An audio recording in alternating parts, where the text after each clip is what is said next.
Welcome back friends. तो आज से हम स्टार्ट कर रहे हैं VLW और FAA की क्विक रिवीजन सेशन। सबसे पहले हम जीके सब्जेक्ट को ले रहे हैं।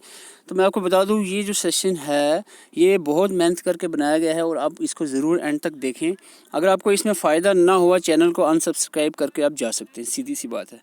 इतना चैलेंज पे कह रहा हूँ कि आपको सिर्फ 12-15 मिनट आपने हमारे साथ रुकना है, तो होपफुली आपको इससे काफ़ी बेनिफिट होगा। लेकिन इसमें एक चीज़ का ध्यान रखना है, जो चीज़ें आपको एक्सप्लेनेशन में बताई जाएंगी वो साथ ही साथ याद करनी है, अभी के अभी, ठीक है। अगर आपको आता है थोड़ा थोड़ा सा स्किप करते जाओ, ठीक है, जो चीज़ आपको आती है, क्योंकि कुछ स्टूडेंट्स नए भी हमारे साथ जुड़े हैं, तो उनको मद्देनज़र रखते हुए हम प्रिपरेशन करवा रहे हैं। सबसे पहला क्वेश्चन है, which of the following conferences was related to the green house summit. इनमें से कौन सी कॉन्फ्रेंस ग्रीन हाउस समिट के रिलेटेड है? ग्रीन हाउस समिट के रिलेटेड यानी ग्रीन हाउस की प्रोटेक्शन के रिलेटेड जो समिट है। तो आप सबको बता दूं, जो रायो डी जनेरो जो हुई थी रायो समिट लगभग 1992 में, ये सस्टेनेबल डेवलपमेंट गोल्स के रिलेटेड थी, ये आपको पता है। क्योटो समिट जो है ये यहाँ पर राइट आंसर रहेगा, ग्रीन हाउस के रिलेटेड ही थी क्योटो। तो यहाँ पर आंसर होता है यही। लेकिन अगर आपको इसकी एक्सप्लेनेशन में थोड़ा सा टाइम देना और साथ में याद करनी है, ठीक है। क्योटो प्रोटोकॉल अगर आपको ये पता है सारी, थोड़ा सा स्किप करते चलो। क्योटो प्रोटोकॉल रिलेटेड था किसके? Stabilization of green house gases concentration. Green house gases की कंसनट्रेशन को स्टेबलाइज करना है, यही मोटो था किसका? क्योटो प्रोटोकॉल का, ठीक है। वीना कन्वेंशन में आपको बता दूं, ये प्रोटेक्शन ऑफ ओजोन लेयर के रिलेटेड थी और मॉन्ट्रियल भी ओजोन लेयर के ही रिलेटेड थी। It is to protect the ozone layer by phasing out production and consumption of ozone depleting substances. ODS ozone depleting substances की प्रोडक्शन और consumption को फेस आउट करने के लिए, रोकने के लिए मॉन्ट्रियल प्रोटोकॉल जो है लाई गई थी। ये चीज़ आपने याद रखनी, ठीक है। Montreal, ozone layer, Kyoto, green house gas, ठीक है। वीना भी किसके रिलेटेड है? ओजोन लेयर के। आप एक दो और देख लेते हैं।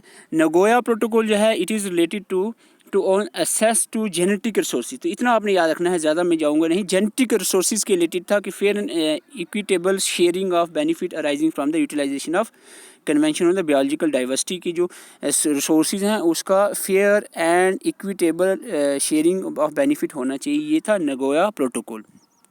लास्टली हम बात करते हैं गनीवा कन्वेंशन जो 1979 में आया था, on large range transboundary air pollution, creating the first international treaty to deal with the air pollution. तो इतना याद रखना है, जो गनीवा कन्वेंशन 1979 थी, ये एयर पोल्यूशन के रिलेटेड थी। तो ये आपने एक्सप्लेनेशन को चीज़ें याद रखनी है, ठीक है, साथ साथ में।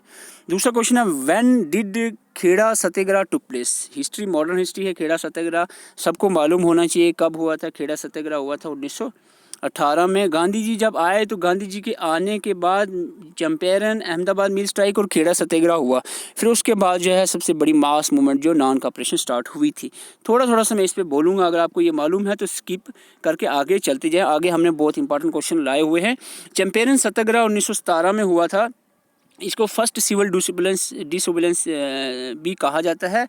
और इसमें हुआ यूँ था कि यूरोपियन जो प्लांटर्स थे force the cultivators to cultivate indigo on 3/20। तो यानी जो ब्रिटिश थे उन्होंने हमारे जो इंडिगो कल्टिवेटर्स थे उनको फोर्स किया कि आप 3/20 पे कल्टीवेशन करें, किसकी? इंडिगो की। इसको कहा गया था, नाम दिया था तीन काठिया सिस्टम। तीन काठिया सिस्टम आपने याद रखना है। Tinkathia system is related to Champaran Satyagraha. इतना ही कंसेप्ट काफ़ी है। एक चीज़ और बता दूं, राजकुमार शुक्ला जी जो थे, इन्होंने गांधी जी को इन्वाइट किया था कि भाई इस मैटर को आप देखें। तो फिर गांधी जी भी यहाँ पर सत्याग्रह के लिए आ गए थे। तो दूसरा हमारा अहमदाबाद मिल स्ट्राइक, थोड़ा साथ में ये देख लेते हैं, फिर खेड़ा पे आएंगे। अहमदाबाद मिल स्ट्राइक एक्चुअली में डिस्प्यूट था बिटवीन मिल ओनर्स और वर्कर्स के बीच में ओवर अ प्लेग बोनस। जो प्लेग बीमारी आ गई थी, इसका बोनस के रिलेटेड ये जो डिस्प्यूट हो गया था। इसमें आपको बता दूं, फर्स्ट हंगर स्ट्राइक जो गांधी जी ने की थी वो अहमदाबाद मिल स्ट्राइक के दौरान ही पहली हंगर स्ट्राइक जो भूख हड़ताल जो थी गांधी जी के द्वारा की गई थी। ये पॉइंट याद रखना है। फिर बाद में जो है अंग्रेज जो है मान गए थे 35% बोनस के लिए। अब बात आती खेड़ा सत्याग्रह, तो आपको बता दूं पीसेंट जो थे वो बहुत परेशान थे। फेलियर ऑफ क्रॉप हो गया था, किसकी वजह से? क्योंकि ड्राट्स आ गए थे, उसके अलावा प्लेग बीमारी भी थी, हाई प्राइसेस भी हो गए थे, सारी परेशानियां थी। तो इसीलिए सारे जितने भी किसान थे वो परेशान थे। पीसेंट जो थे Kheda were already had suppressed because of this and appeal and petition having failed Gandhi ji advise peasant to fight, Gandhi ji ने एडवाइस किया पेशेंट को टू फाइट अनटू डेथ, मरते दम तक फाइट करो। After the government directed, government ने डायरेक्ट किया कि that revenue should be recover from, देखो फ्लैग फेलियर ऑफ क्रॉप हो गया ना भाई, इनसे जो पेशेंट थे इनसे ही पैसा रेवेन्यू लेना चाह रहे थे, लेकिन बाद में डिसाइड किया कि भाई रेवेन्यू उनसे ही लेंगे जो दे पाएगा, यानी जिसके पास पैसे होंगे, जिसकी बिल्कुल कंगाल हो गया उससे कुछ नहीं है। अब बात करते हैं question number 3, which was the first newspaper in India and when was it publish. ठीक है, आप कहोगे ये आउट ऑफ सिलेबस है, नहीं, हिस्ट्री का ही एक पोर्शन माना जा सकता है, हम कह सकते हैं। तो यहाँ पर जो फर्स्ट न्यूज़पेपर है इंडिया का वो है आपका बंगाल गेजेट, और 1780 में ये लॉन्च किया। ये JKPSI का एक क्वेश्चन है।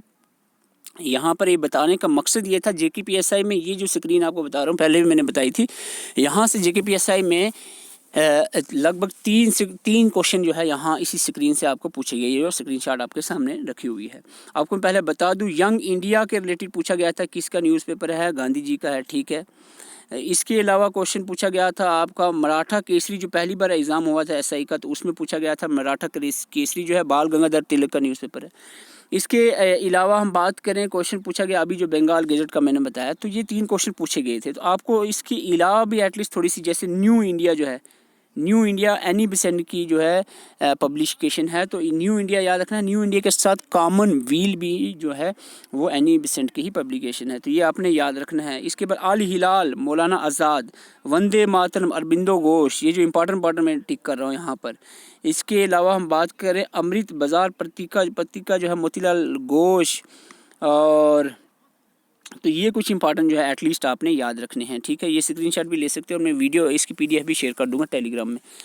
तो ये आप कुछ न्यूज़पेपर, फेमस न्यूज़पेपर जो है याद रखें। इसके बाद हम बात करते हैं, क्वेश्चन नंबर 4 आता है, where is the headquarter of south coast railway zone. आप सबको पता है आपका transport and communication topic VLW और FAA दोनों के जो कॉमन टॉपिक हैं उन्हीं पे हम अब आज डिस्कशन कर रहे हैं। तो आपको हेडक्वार्टर पूछा जा रहा है यहाँ पर साउथ कोस्ट रेलवे जोन का, तो यहाँ पर साउथ कोस्ट रेलवे जोन का जो हेडक्वार्टर है वो कहाँ पर है, विशाखापट्टनम में। ठीक है, अगर आपके पास थोड़ी कैपेसिटी है तो आप ये 18 लगभग रेलवे जोन्स हैं, हेडक्वार्टर्स हैं, इनको याद रखना चाहिए। सेंट्रल जो जोन है रेलवे जोन, इसका हेडक्वार्टर मुंबई में है, और नॉर्थन का दिल्ली में, साउथन का चेन्नई में। ठीक है, सेंट्रल का कहाँ पर है, मुंबई में, नॉर्थन का कहाँ पर है, दिल्ली में, साउथन का कहाँ पर है, चेन्नई में। ठीक है, अब बात आती ईस्टर्न का कहाँ पर है, कलकत्ता में, वेस्टर्न का कहाँ पर है, वेस्टर्न का भी मुंबई है, सेंट्रल और वेस्टर्न का मुंबई है। तो ये यहाँ पर आपको मैंने बताया था नॉर्थ ईस्ट, साउथ और सेंट्रल। इसके बाद अगर हम बात करें नॉर्थ ईस्टर्न एरिया का जो हेडक्वार्टर है, ये इंपॉर्टेंट माना जा सकता है, गोरखपुर में है, साउथ ईस्टर्न का कलकत्ता में है, और साउथ वेस्टर्न का हुबली में है। तो ये जो इंपॉर्टेंट है मैं आपके सामने ले आया हूँ, जोन्स, रेलवे जोन्स और देयर हेडक्वार्टर्स। इसके अलावा यहाँ पर अभी जो मैं क्वेश्चन पूछ रहा था वो था आपका यहाँ पर कौन सा क्वेश्चन पूछा था, ये साउथ कोस्टल का जो विशाखापट्टनम में हेडक्वार्टर है। ठीक है, तो ये हेडक्वार्टर जो है आप रेलवे जोन से, इनके हेडक्वार्टर भी आपको याद रखने चाहिए। कुछ मैंने अभी आपको बताए हैं, ये एट अ टाइम याद रख लो, तो बाकी भी आपको याद करने चाहिए। Arrange the following events in chronological order. देखो ध्यान से सुनना, क्वेश्चन क्रोनोलॉजिकल ऑर्डर में करना है अरेंज। चैंपियन सत्याग्रह अभी आपको मैंने बताया है 1917 में हुआ था, 1917 में। खिलाफत मूवमेंट लॉन्चिंग हुई थी 1919 में। ठीक है, रीयूनियन ऑफ कांग्रेस आपको पता है लखनऊ पैक्ट में हुआ था, और लखनऊ पैक्ट हुआ था 1916 में। ठीक है, 16 में। और नागपुर सेशन कांग्रेस का जो था, इसमें नॉन कॉपरेशन मूवमेंट का रेजोल्यूशन पास हुआ था, ये हुआ था आपका 1920 में। अब आपको अरेंज आ गया होगा समझ, पहले आता है आपका 3, ठीक है, दूसरे उसके बाद 17 A, पहले 3 फिर A1 3 1, उसके बाद आता है आपका 2 3 1 2, तो ये हो गया आपका आंसर C। ठीक है, थोड़ा सा मैं इसके पर बता देता हूँ। अभी जो 4 पॉइंट्स थे यहाँ पर, लखनऊ पैक्ट 1916 में हुआ था, जहाँ पर रीयूनियन हुआ था इंडियन नेशनल कांग्रेस का। आपको पता है सूरत स्प्लिट में इंडियन नेशनल कांग्रेस जो है मॉडरेट और एक्सट्रीमिस्ट में स्प्लिट हो गई थी, और फिर 1916 में लखनऊ पैक्ट में वापस ये रीयूनाइट कर गई थी। चैंपियन सत्याग्रह की बात करें 1917 में हुआ, it is to protest against the British exploitation of the indigo farmers का जो एक्सप्लॉयटेशन हो रही थी उसके खिलाफ, ब्रिटिश की जो कर रहे थे उसके खिलाफ प्रोटेस्ट थी ये पीसेंट्स की। उसके बाद खिलाफत मूवमेंट जो 1919 से 20 तक ये लॉन्च हुई थी बाई अली ब्रदर्स ने लॉन्च की थी, शौकत अली और मोहम्मद अली ने, अगेंस्ट द ब्रिटिश के खिलाफ। क्यों? क्योंकि because the treatment done with the तुर्की खलीफा in the first world war में, जो तुर्की के खलीफा जो थे उनके साथ जो ट्रीटमेंट जैसे ब्रिटिश ने की, उस की वजह से मुसलमान जो लोग थे वो नाराज़ थे और खिलाफत मूवमेंट उन्होंने अंग्रेज़ों के खिलाफ स्टार्ट की।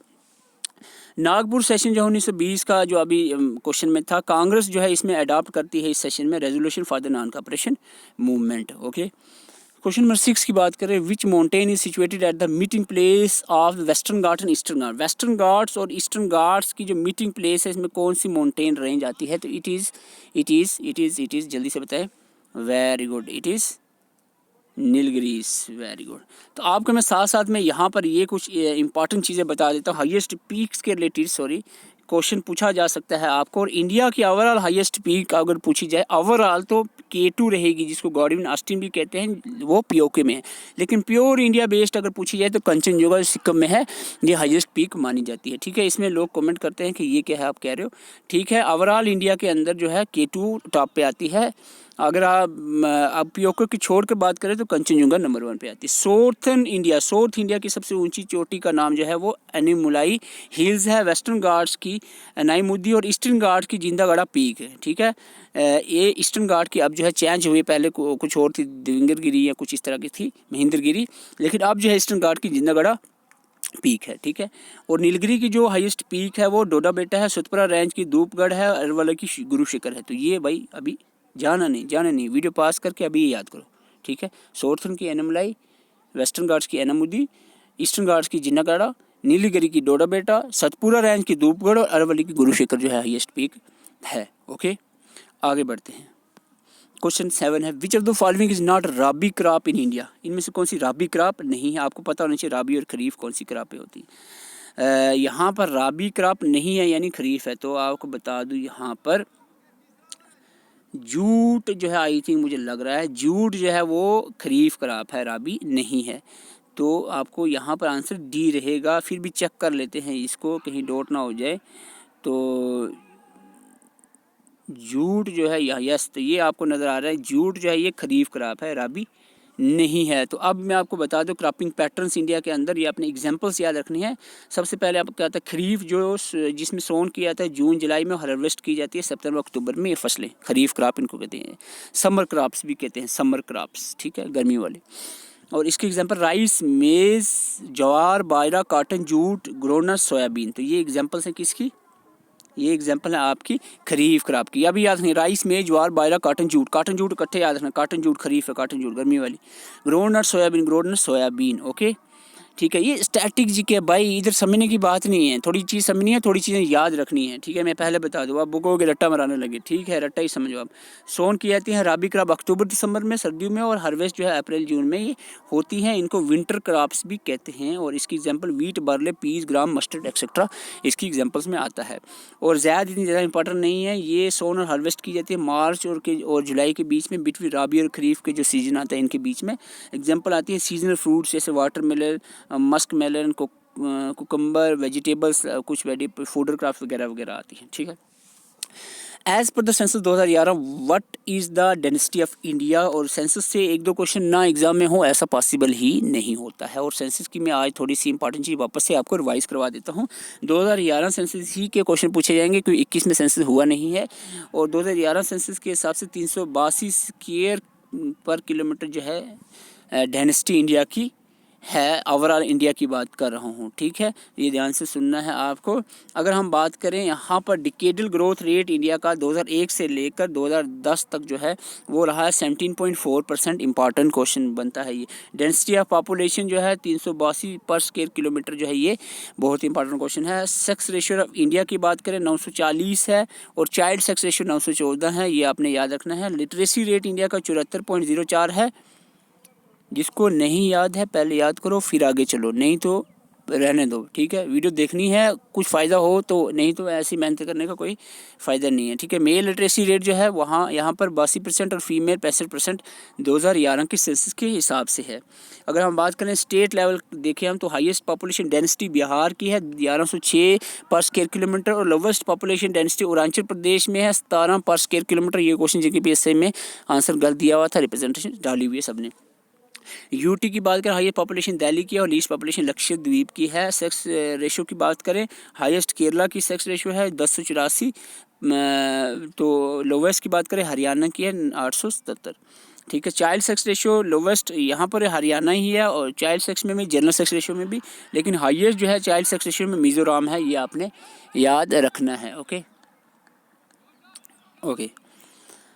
तो ये हो गया हाईएस्ट पॉपुलेशन, बहुत बेसिक है। हाईएस्ट पॉपुलेशन सबसे ज़्यादा यूपी में है, उसके Maharashtra, then Bihar, then West Bengal, ये सीक्वेंस याद रखना है। लीस्ट पॉपुलेशन सिक्किम की है, लीस्ट पॉपुलेशन सिक्किम की है। लिटरेसी रेट हाईएस्ट केरला में, लोवेस्ट बिहार में। पॉपुलेशन ग्रोथ रेट जो है हाईएस्ट मेघालय का और नागालैंड का lowest. This one is important I think, ठीक है, this one is important. Population growth rate highest Meghalaya क्या है और नागालैंड का लोवेस्ट। नागालैंड में नेगेटिव में देखने को मिली है population growth rate, decadal growth rate. Urban population, sorry ये क्वेश्चन नहीं बनता, तो ये आके हमारा question number 9। Origin of river Tapti, Tapti river का ओरिजिन जो है ये कहाँ से हुआ है? बिटवल डिस्ट्रिक्ट एमपी से, बिटवल डिस्ट्रिक्ट एमपी से। तो आज का लास्ट क्वेश्चन है, how many schedules are in the Jammu and Kashmir reorganisation act. Reorganisation act के अंदर शेड्यूल कितने हैं? 5। कौन कौन से हैं अभी बताते हैं। तो यहाँ पर 5 शेड्यूल हैं। पहला शेड्यूल डील कर रहा है member of council of states, member of council of states, okay. और दूसरा शेड्यूल डील कर रहा है parliamentary constituencies of the JNK and parliamentary constituencies of Ladakh, ठीक है।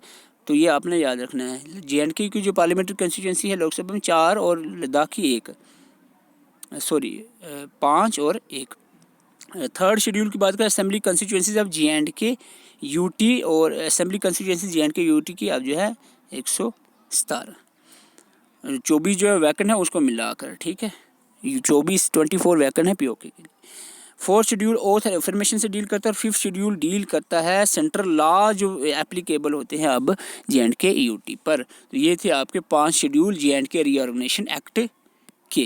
तो आज का हमारा सेशन आपको कैसा लगा है, वीडियो के कमेंट में आप ज़रूर बताएं, और चैनल पे अगर नए हैं चैनल को सब्सक्राइब करें ताकि हम इस सेशन को आगे बढ़ाएं।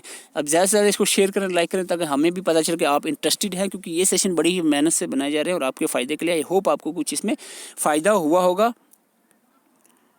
जो भी स्टूडेंट्स हमारे साथ नए जुड़े हैं तो वो हमें इस नंबर पे मैसेज कर सकते हैं 7051014488 पे, और आपको ये जितने भी सारे नोट्स हमारे पास अवेलेबल हैं FAA के लिए या VLW के लिए, वो आप हमसे ले सकते हैं और अपनी प्रिपरेशन को कंटिन्यू कर सकते हैं। Thank you for watching.